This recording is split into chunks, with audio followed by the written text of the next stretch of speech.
June 18th, 2024. Coming into the day, I thought it was really important that yesterday was a bull trend day because whenever you get a bull trend day, the next day there's a 75% chance of 2 hours of sideways to down trading, which we got in the beginning of the day. And it usually starts by the end of the second hour. So 75% chance you're going to get 2 hours of sideways to down trading starting by the end of the second hour. I thought this sell off yesterday was pretty important because it means that a trading range has started.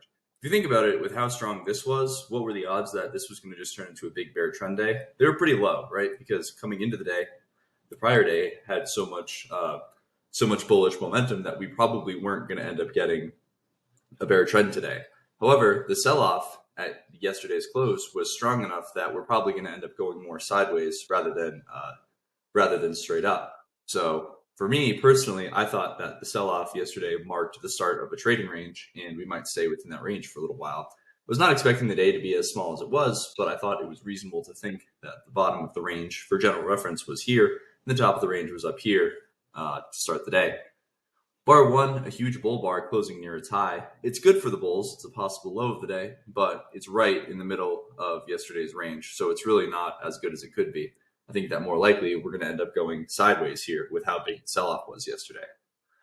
Bar two, a doji bar. So it's follow through for the bulls, but it's not the follow through you want if you bought above one. If you bought above one, you want another bar that looked like one, and instead you got a doji follow through bar on two. So whenever you get really disappointing follow through, like you did on bar two, a lot of times traders are going to exit. You can see that's why there were sellers above two during three. We got consecutive doji bars, bar two and bar three. So we're going a little bit more sideways on the open, probably trading range open. When you get a trading range open, most 80% chance you're going to get, or just in general on the open, 80% chance you're going to get a minor reversal lasting at least 5 bars. Bar four, a bear bar closing near its low, but your signal bar was a doji bar, so it's really not very good. We might get a second leg down from the sell-off into yesterday's close, but again, I think that, overall on the day, you got to come into this with the attitude of a trading range day, especially considering we're basically right in the middle of it at this point. So any trades you're taking in here, you have to keep in mind you're trading in the middle of a trading range, so it's really not that good. And you have that information you can see right here. So four, the low is right in the middle of, or basically right in the middle of the trading range. This isn't exactly to the tick, but if you can get the point. If you're selling below four, you're selling in the middle of a trading range. It's not a good thing to do. Outside up bar on five, it's good for the bulls, but it's not really all that amazing. There were probably sellers above four, so it's a high one. Bar four is a high one for the bulls, and you can see we trigger above it, but it's really not a very good buy. Again, with the tail on top and the tail below. Outside down bar six, so we have consecutive outside bars. Generally, when you get consecutive outside bars, 60% chance you're going to get some sort of attempt at a second leg. Sorry, 60% chance you're going to get some sort of measured move. So a lot of times, trading outside patterns is a pretty good idea, but I think the context is not very good. Obviously, we had this, which was strong for the bears, but bar one was really, really strong, I think. So if you're a bear, I think bar one is rather concerning. So it's hard to take a sell like six with, still the overwhelming power from bar one, still controlling the market. So I don't think that selling here is all that great because, there's probably buyers below one if we even get there because of how strong this bar is. So there's buyers in this area. And if you're selling below six, you're risking 6 points. And your best case scenario is probably 3 or 4 points. So it's really not all that good to be taking that short. Seven, a bull bar, a big tail on the top. So it's really not all that good. You're hoping that bar six is a trap. So you're hoping that basically we had an outside pattern and a trap. We had that yesterday. That's how the bull trend started. Again, the market tries to repeat itself a lot of times. And that's what ends up leading to, the market often later in the week tries to repeat itself with the things that it did earlier in the week. So you can see we had an outside pattern and then a bull bear trap with a big bear bar closing near its low and then a rally. And you can see here we have an outside bar and a big bear bar closing near its low and then bull bar closing near its high, or not quite near its high, but bull bar 7, and bulls are trying to emulate the same pattern they got yesterday. Except for the fact that, after the sell-off yesterday, we're probably just in a trading range. And again, 75% chance of 2 hours of sideways to down trading today. So math is really not all that great to buy above 7. Big bar, big risk, middle of trading range. At this point, bar 2 through 7, you can see we're in the middle of a tight trading range. So it's better to wait until we break out of the trading range to take any trades. You can see we have two pushes. So the bar 2 low and the bar 6 low, and we ended up getting a wedge here.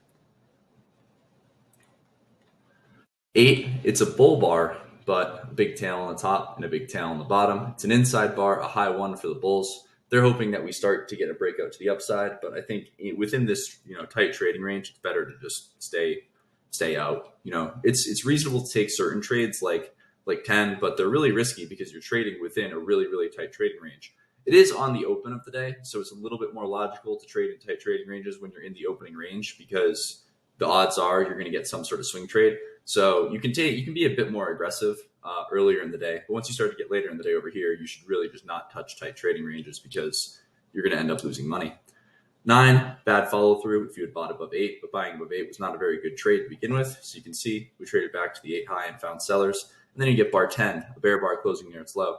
You can sell 10. Bulls think we're still on the buy above 1, and it's a bull trend. And this is a 3 push pullback, 1, 2, and then 3. So 3 legs.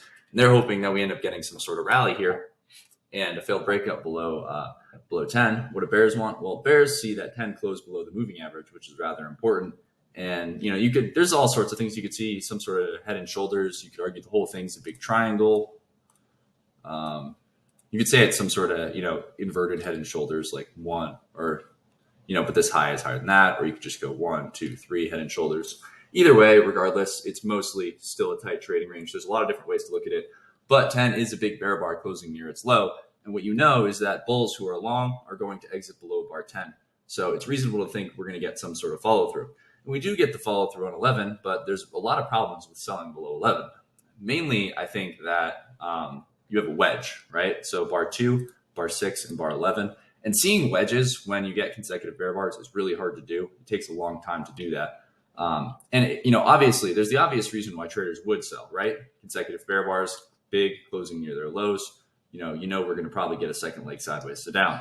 So that's the obvious reason traders would sell. But the reason you don't really, I wouldn't personally sell is because, again, the wedge, and if you look at the size of bar 1, again, there's probably buyers below 1. So if you're selling here, where's your stop? Well, it's probably at least all the way up here, risking 6 or 7 points. And that we're probably, if we get below 1, we're going to find buyers. So you're only probably going to make a couple of points, and your risk is probably about twice your reward, which really isn't a very good equation. And for that kind of equation, you want to have really high probability. And the probability is okay, but it's not as great as it could be. Additionally, look at bar 10. What is it breaking out of? Bar 10 is not the breakout bar. So when you get a breakout, you want to see a breakout and follow through.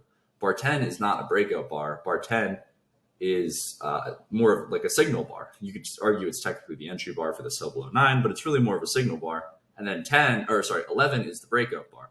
So you want a breakout with follow through. And generally in trading ranges, when you get breakout attempts, they don't get follow through.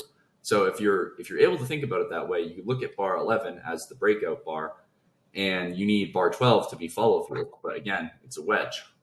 So probably not going to get the follow through you want. And you get disappointment on 12, a big bull bar, or a bull bar, but a big tail on the top and a tail on the bottom. Regardless, if you sold below if you sold below 11, you did not want to see this bar that you got on 12. So a lot of traders are disappointed. And what do? Well, if you sold below 11, they were hoping to get 12 as a huge bear bar. Instead, they got that. So they just exit at the market. And that's what causes the big bounce on 13. And this is the problem with trading range days, where you sell down here, you put a stop above 9, and you think you're doing the right thing.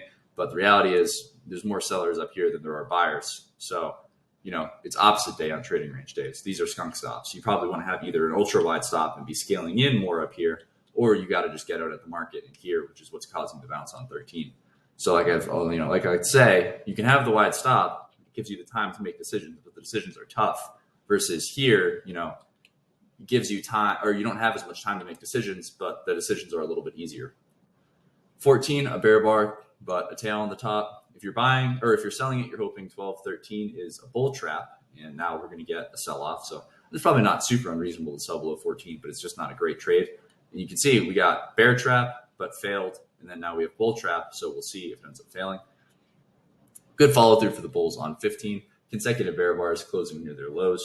We're probably going at least a little bit lower, but again, 12, 13 big up, 14, 15 big down. I think this is more likely to lead to confusion. And why are bulls getting, so many reasonable reasonably big bull bars. That's another thing you got to pay attention to is the size of the bars. I'm just gonna make a little note here to where I was. It's on 15. I was looking at Boeing earlier today.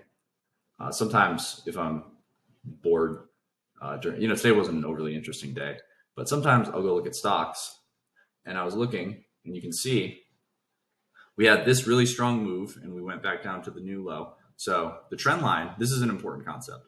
So we have the trend line here, and then the trend line break. And when you get a trend line and then a trend line break, you're usually setting up some sort of what? Some sort of major trend reversal attempt. So you can see we got a trend line break and a pullback, and the pullback went below bar 19, which is important because now that means any reversal up, it's going to be a lower low major trend reversal instead of some sort of lower high major trend reversal.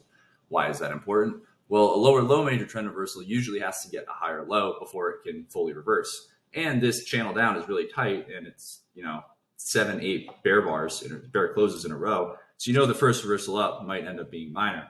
However, it's still a credible lower low major trend reversal on 42. So you can buy above 42 and just put a stop at the low of the day, betting that we've seen the low of the day and it was credible to take the buy. I think that's a reasonable thing to do. However, you also have to keep in mind it's a lower low major trend reversal, so you're going to go sideways first. But versus a higher low major trend reversal where it can just go rally straight from that point. But the overall point I'm making is look at 42, 45, 46, 49, right? 55. Even here, we haven't really gone far at all. It's going sideways. It's creating a triangle, right? A lot of times the market creates a triangle, breaks out of the triangle, and I don't know, maybe we got some sort of measure move up. Not quite. But my point being, if you look at all the strong bull closes we're collecting down here, it really increases the odds that we're going to get an upside breakout. Why are bears letting such a huge bar 42 happen? Why are they letting strong bull close 45, 46 happen, 49? Why are they letting all these strong bull closes happen if we're going to end up getting some sort of bear move? It wasn't great for the bulls that they kept failing at the moving average, but I thought with all of these strong bull closes, the odds were we were going to get some sort of bounce. So moral of the story, basically, if you're, if the market's selling off, but you keep getting strong bull closes, look at bar two, too. That was really important.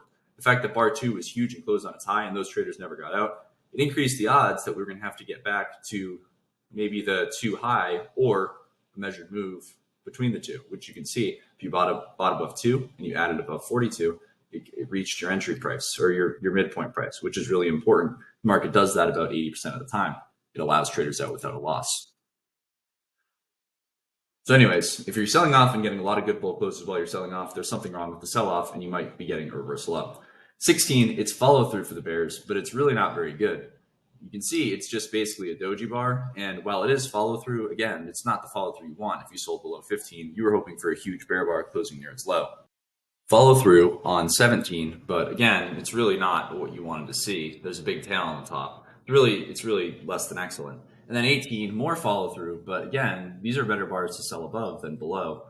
If you were short, you really didn't want to see these huge tails on 17 and 18. And look at how big 12 and 13 was. The close of 13 is going to be a magnet later today. So there's clearly problems with this sell-off. And then you get 19. And bar 19, can you sell it for a swing? Probably, but there's a lot of issues with 19 in that you're selling really low in this trading range, right? If you believe it's a trading range, which you should by looking at the price action, we're probably towards the low of it, which is right around here. Additionally, 19 is the breakout bar, right? The same way that 11 was the breakout bar and needed one more bar of follow through. 19 is the breakout bar and you need 20 to be a big follow through bar. And instead you get disappointing follow through on 20. So can you sell 19? Yeah, probably. But if you're selling 19 and you see 20, you're not just sitting on your hands in the trade and hoping that it goes your way. If you see this, you probably need to be pretty quick to get out during 21. And that's exactly what happened. You can see there were more buyers below 20 than there were sellers because traders were disappointed in 19 and they were not interested in selling more down here. They're interested in exiting the trade. Had 21 closed on its low, it's another breakout attempt. So again, needs follow through, but we're so low in this probable trading range that I don't really think it's all that great to be doing much here.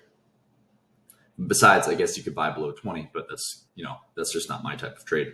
21, it is a wedge. So you can see 6, 12, 21. It's some sort of wedge, but my buying above 21, I probably wouldn't. I'd probably rather just wait. The context is good for a reversal up, but you need a more reasonable signal bar. You're going to save yourself a lot of time, money, and headaches if you're only willing to buy above bull bars and you're only willing to sell below bear bars.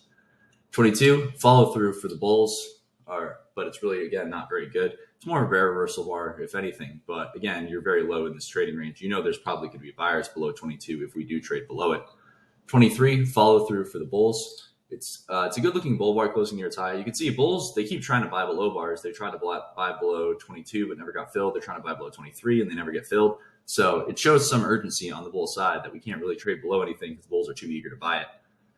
25, it's an inside bar, so an IOI pattern, 23, 24, 25, which is a breakout mode pattern, and you're in the lower third of this trading range. So good for the bulls, reasonable to buy. You know that there's a 60% chance that the bar 13 close gets tested at some point today.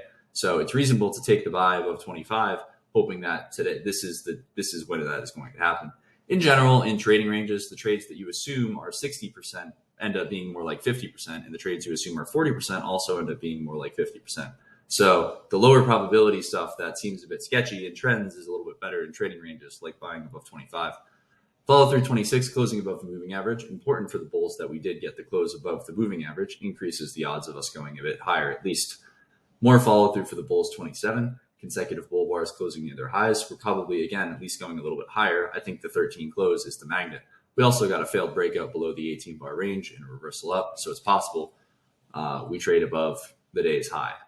Again, I thought that we might have to get up into this area because these closes were reasonable. They weren't good, but they were theoretically reasonable buys, so the trader scaling in should make money. So I thought we were probably going to have to get back up to here at some point today. You can see we got a big failure above yesterday's high.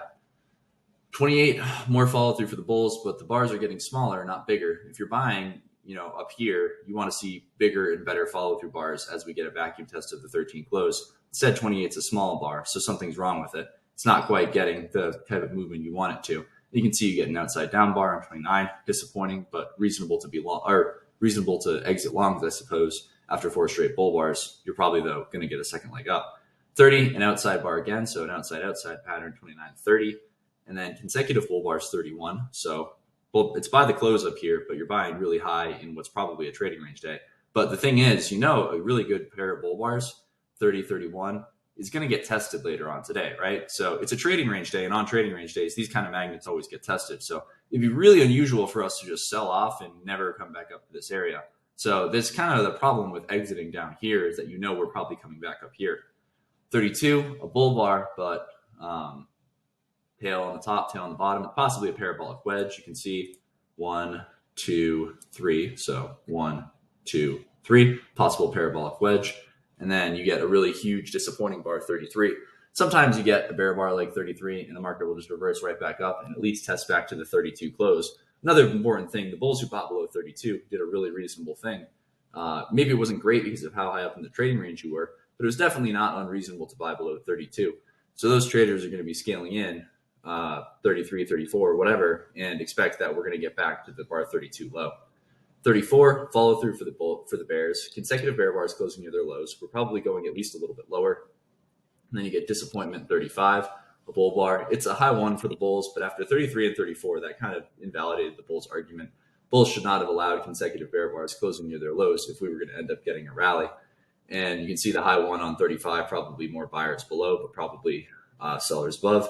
Outside down 36, but that looks like a second leg down to me. 33, 34, first leg, 36, second leg. It's a breakout attempt, but it needs follow through. It's probably not going to get it. It's a trading range day. And that's why you get 37, a bull bar closing near its high. You can buy above 37. It's a high too. You might want to use a little bit of a wide stop. The problem is you're buying in the middle of the trading range, so it's not as good as it could be. But if you're going to buy in the middle of a trading range, you can at least be glad about the fact that the bar is really small, 37. So your risk probably isn't really all that big. 38, follow through for the bulls. Excuse me. 38, it's not really good follow through for the bulls. It's a bear doji bar. Again, something to keep in mind is in trading ranges, traders like smaller bars like 25, like 37, and they don't like the bigger bars as much, like 30 or like 19, because the bigger bars are bigger risk. And in trading ranges, probabilities are more neutral. So when the probabilities are more neutral, traders want to risk less. They're not as willing to take trades with large risk like they are in trends, because the odds aren't as strong as they would like them to be. So doji follow through bar, 38, really not all that ideal. We're probably getting back to at least the 35 high and probably the 32 low as well. You can see 39 traded to the 35 high before it found sellers. 40, bear bar closing near its low. I'm not selling 40. I think that although the channel down was tight from 33 to 37, we're probably going to get at least a couple legs sideways to up from 37. Traders who buy below 39 are probably going to end up being able to scale in and make money. And then you get a huge bull bar closing near its high, or not huge, but a bull bar closing near its high, 41. It's good for the bulls. We're probably getting back to the 32 low, but we might find some sellers there, considering the fact that the traders who bought below there are obviously disappointed in how 33 and 34 went. So no one bought below 32 and saw 33 and thought, oh, that's great. No one thought that. It's a pretty bad looking bar if you did tick that buy.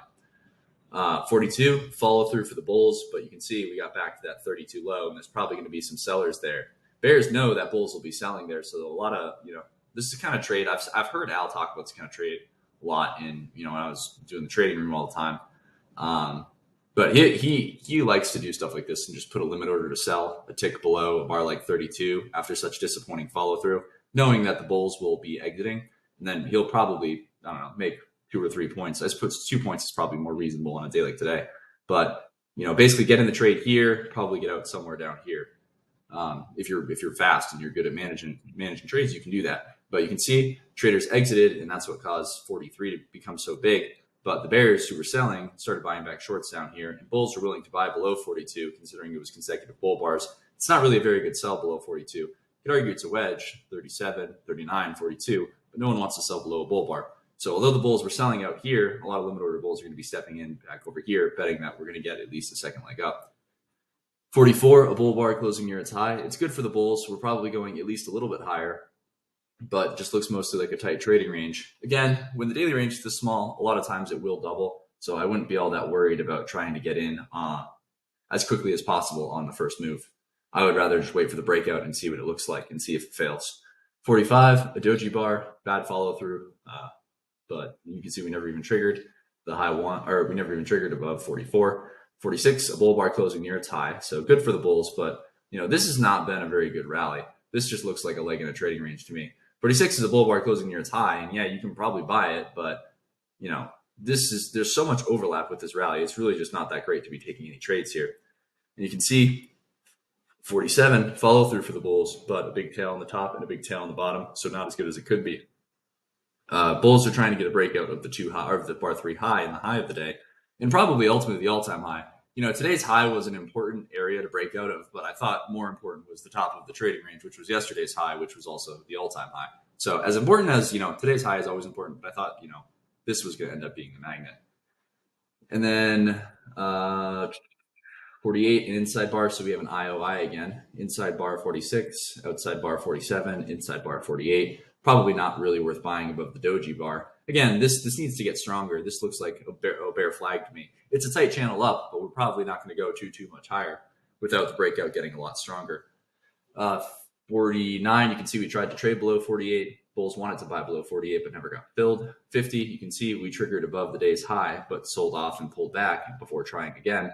An inside bar high 151, and then a bull surprise 52. 52 is the attempt to make the breakout stronger. You can see it closed at yesterday's high. It did not close above it, which is important. If it had closed above it, it increased the chances that we end up getting the breakout to the upside.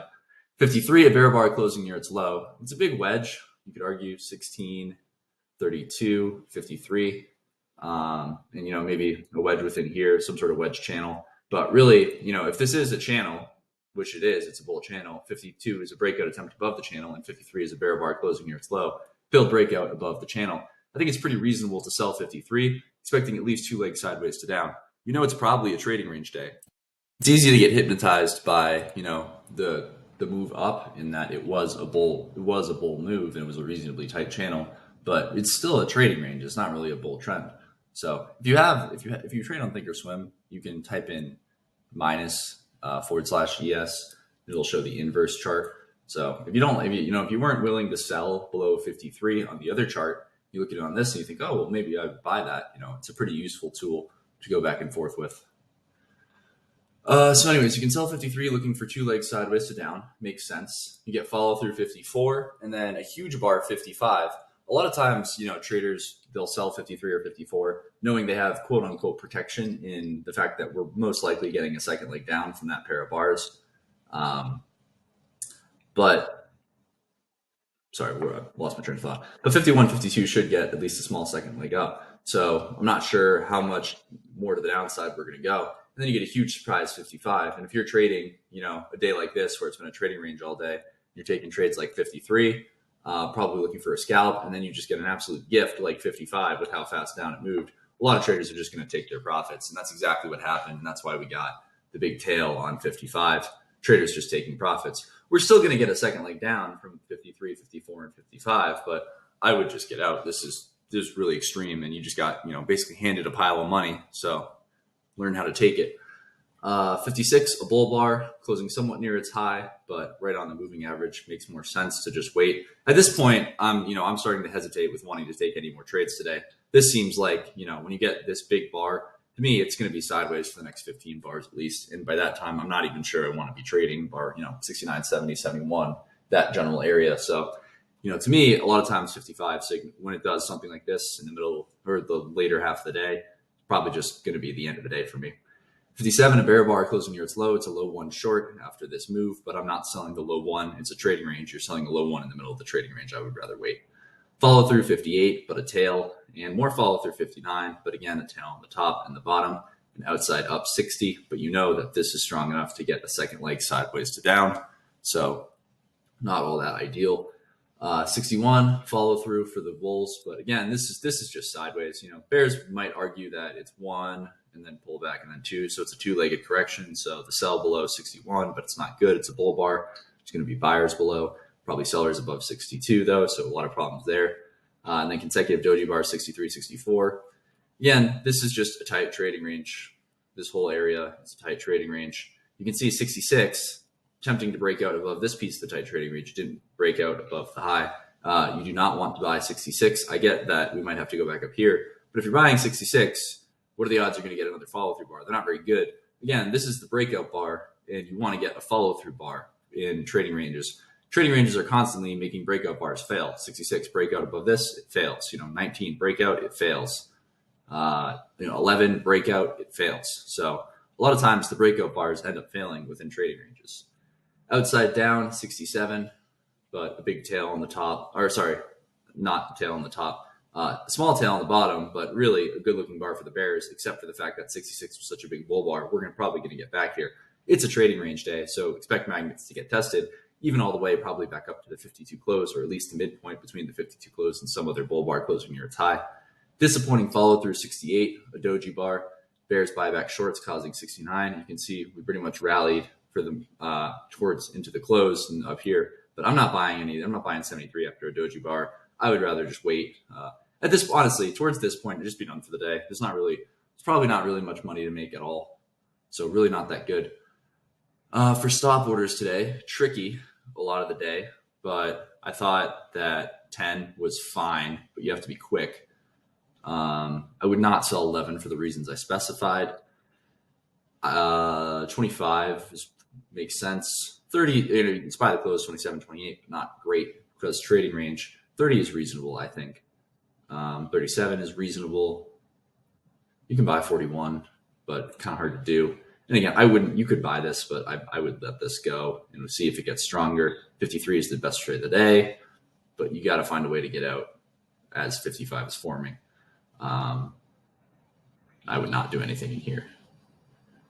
So again, more of a limit order day than a stop order day. Really, if you look, huge bull trend sideways, this is probably a bull flag. We're probably going to get a second leg up. Reason being, just look at like an hourly chart. Think of it this way. This is so strong, it's going to control the market for a little while. It's unlikely that we're going to turn this into a bear trend.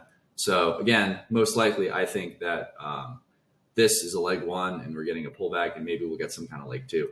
On the daily chart, it's follow through for the bulls, but it's not all that awesome. I think we did close above the high on the Emini. I'll just look at the SPX.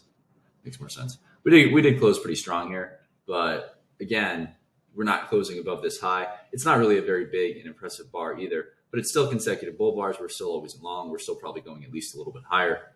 On the weekly chart, bulls, another good looking bar forming. They're hoping to get a big bull bar closing near its high.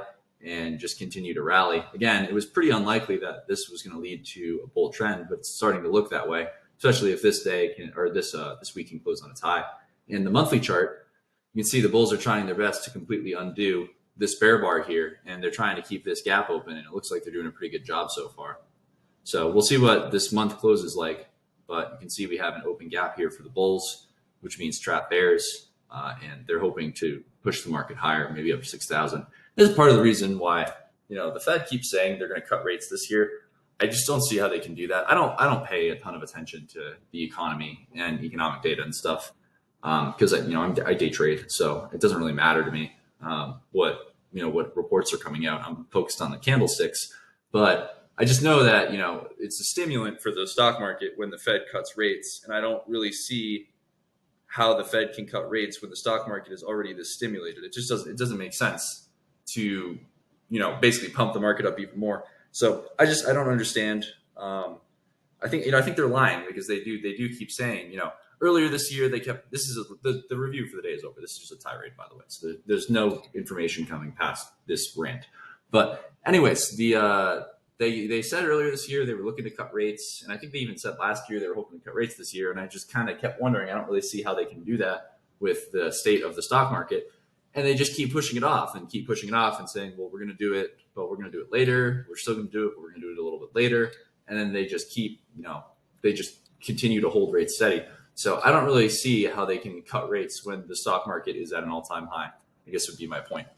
But, maybe I'm wrong. I could be totally dumb on the topic because, again, that's not necessarily my expertise area. But all right.